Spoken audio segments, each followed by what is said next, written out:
Even with the death knell of AI ringing across the photographic landscape, people hopefully still want to buy books and prints and photos made by people. And in an ever more immaterial world where everything's on your phone, people like to have photos. People like to have books, physical things. So in this episode of Pictures on My Mind, I'll try and impart some wisdom of how you might try and approach print sales within the context of an art fair. So I took part in the Affordable Art Fair recently, which is an art fair I've shown at a number of times over the past, 12 years. And it's always very interesting seeing what kind of photography is being sold at an art fair. And it's its own beast. It's its own niche. What kind of work was I seeing? Well, often you see a lot of landscape photography because people are kind of smart and they know that landscape photography is the best-selling photography for prints. It's a standard thing. Imagine you're in a house, there's a print, it essentially becomes a window, okay? So then people have these nice landscape photos on their wall. So a lot of landscape photography for sale at the art fair. There was astrophotography again. I'm not sure how much it was selling, but there was lots of astrophotography there, and obviously looks very impressive. There's some kind of quirky, very kind of commercial, slick photos of like cowboys and then kind of cars in LA, but like outside luxury homes. And it's very kind of aspirational imagery, if you're into that kind of thing, very clean. There's a few little portraits, but yeah, generally it's a very kind of interesting world. So if there are any art fairs where you are, go check them out. It's always very interesting to see what's kind of trying to be sold at these art fairs. How did I approach it? Okay, so when I was thinking about selling my work at the art fair, I thought there's two things I'm going to do. I'm going to have some beautiful frame prints up, and I think in the past, one of my big errors was I just made them too big. Often I'd be showing work at an art fair and the print might be 40 by 30 inches, and that's just a massive size, right? It's a big cost because I was selling them for like $2,500, but like just for the print, okay, just for the print. And it's a big size, and who has that sort of space in their home to accommodate this massive kind of print, right? So instead, I decided to make an edition that was 20 by 16 inches, and that's what I've got here. So let me grab these guys. So I had these framed and printed by the Printspace, and I think, yeah, the Printspace are in East London, but they sort of do stuff online. You can order online. They do drop shipping thing as well. They're just actually opening, I think, in America now. So that's a new thing, opening in America. And this is what I have made. So it's basically like a kind of tray frame. The print is mounted on like a dye bond and just sat on it. It's very thin, it's white, and it's very light. I don't know if you can see sort of how kind of little's going on there. It's very light to hold. And also for someone who's exhibiting maybe again and again these same framed pieces at art fairs over the coming months, there's no glass, okay, which is really handy because like glass is a potential danger for breakage. In art fairs there's lots of stuff getting swung and moved around. So yeah, it was a really cool idea to have it displayed that way, and more reasonable too. Glass is expensive. Museum grade reflective glass really ups the cost. So again, having this kind of method of just showing it like that, really cool. Digital C-type print, and again with my infrared work, it was all shot on colour slide film, and the process for printing, like proper old school darkroom printing from that film, from positive film, doesn't exist anymore. So the best I could do was like really high res scans and then printing it on a digital C-type, and it looks great. One thing that's important as well is consistency. So this is a print from the Chernobyl series, and if you look, it's exact the same height and exactly the same width.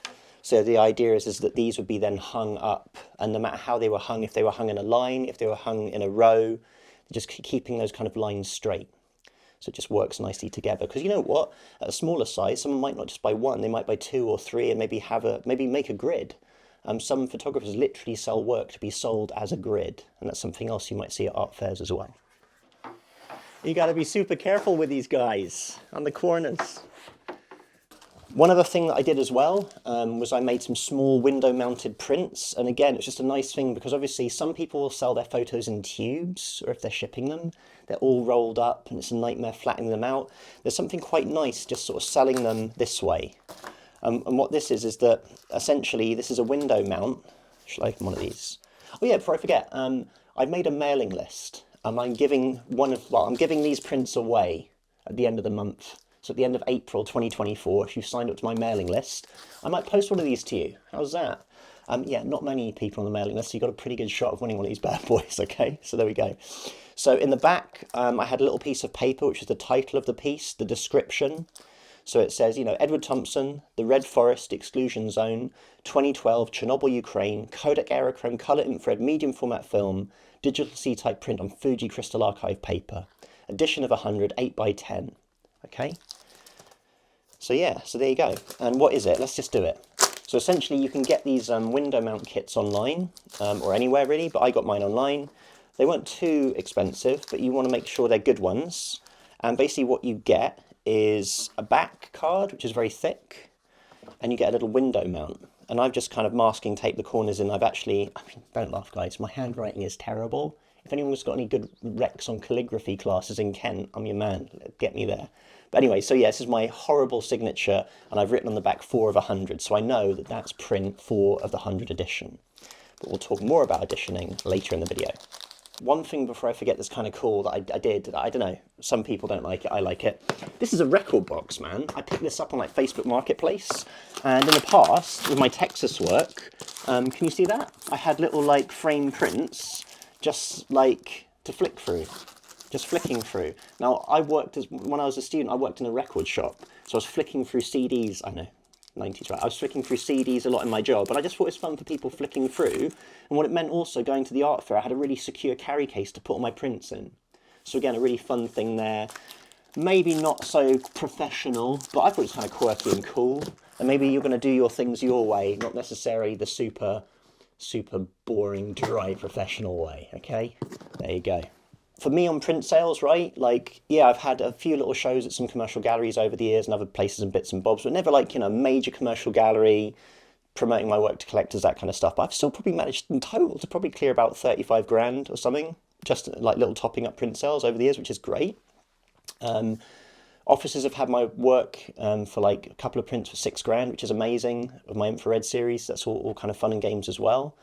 But really, there's a whole kind of construct that you have to think about when you're trying to sell prints. And this is what we'll get into now. So first off is editioning, right? And that means you need to limit the number of photos available at a certain size. I've got friends of mine who are like, that's bull, I do open editions, forget all that stuff. But I've always done it. I think it's kind of nice that you have a set amount. And the way I've done it is there is something for everyone, okay? So let's say you edition a small size, say 10 by 8 at 100, and you can sell that for a more affordable amount than, say, the massive 40 by 30 inch prints that you only make, say, 12 of, okay? So these are conscious decisions that you have to make and then reflect that in the pricing. Generally, as a rule of thumb, it's good not to have loads of sizes of prints. It's nice to just have a few. I've seen some websites where it's like, hey man, what size do you want? And it's just like 10 different sizes. Again, for people really wanting to collect, that's not so cool because they know there's just loads and loads and loads of prints out there floating around.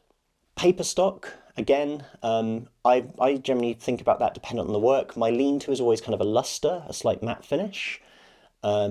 I've done the work at the Saatchi Gallery that I had this year at the Way of All Flesh show. That was like an aluminium paper because it looked kind of reflective and kind of aped the kind of medical-esque vibe of the work, which looked kind of cool. Framing, again, there's lots and lots of different ways you can frame. I showed earlier in the video there's like tray framing you can do, but obviously you can frame it more traditionally behind glass. You can have floating frames, there's all kinds of stuff. But again, look into it. Some of them are very, very expensive, and you just need to think about who's absorbing those costs. If you're just doing a show locally in your town, do you want to spend thousands and thousands of framing knowing that you probably might not sell any work, okay? But then again, it's always good. If you do have the money, it's always good because if you're proud of the work, you've always got that work framed to show it again.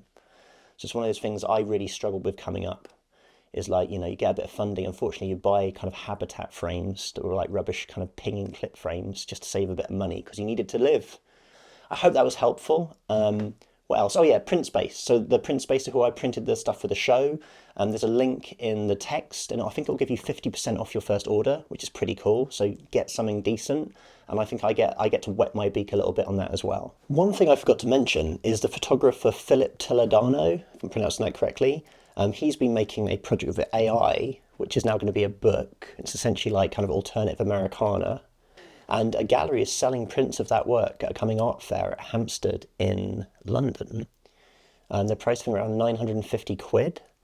So it'll be interesting to see how they sell. So I'll be keeping an eye on that as well. Because, again, that's interesting, isn't it? for all the fine artists, photographers who were sort of formerly getting print sales, that now the fine art photographers are now using AI. So we'll see what happens there.